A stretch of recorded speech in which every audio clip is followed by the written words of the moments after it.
ஓம் சுக்லாம் பரதரம் விஷ்ணும் சசிவர்ணம் சதுர்புஜம் பிரசன்னவதனம் தியாயேத் சர்வ விக்னோபசாந்தை. அருளுருவான அன்னை பராசக்தியினுடைய பெரும் கருணையினாலே ஆனைமலை மாசாணியம்மன் திருக்கோயில் வரலாறும் அன்பர்கள் அங்கு பக்தியும் வழிபாடும் செலுத்துகிற நுட்பங்களையும் நாம் இப்போது சிந்திக்கலாம் என்று கருதுகிறேன். அன்னை வழிபாடு, சக்தி வழிபாடு என்பது உலகத்தின் மூத்த வழிபாட்டில் ஒன்று. காரணம், உயிர்கள் எதிலிருந்து பிறந்தனவோ, எதிலிருந்து உண்டானவையோ, அந்த உண்டாக்கிய பொருள் கண்டிப்பாக தாய்மை உடையதாகத்தான் இருந்திருக்க வேண்டும். எனவே உலகத்தின் மூத்த தொன்மையான வழிபாடு அன்னை வழிபாடு.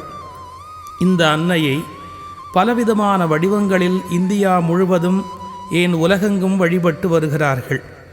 உலகின் எந்த பகுதியிலும் நீங்கள் காண முடியாத தனித்த சிறப்பான ஒரு தோற்றத்தில் அமைந்திருக்கிற வழிபாடுதான் ஆனைமலை மாசாணியம்மன் திருக்கோயில் வழிபாடு.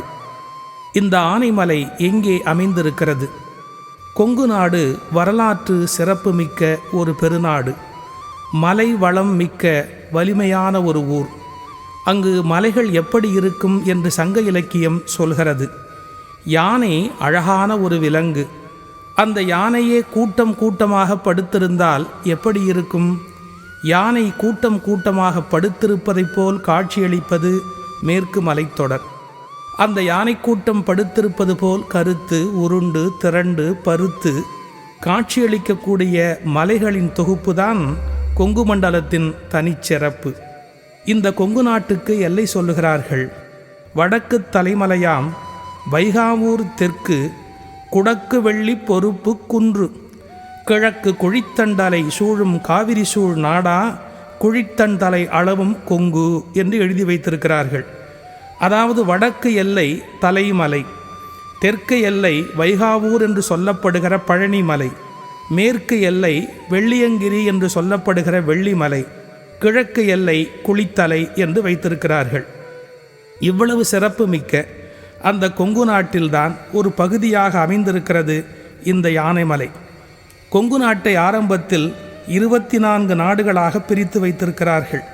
அந்த 24 நாடுகளில் ஒன்றுதான் இந்த ஆனைமலை நாடு என்று அழைக்கப்படுகிறது. சங்க காலத்திலே இருந்து சிறப்புடைய பகுதி.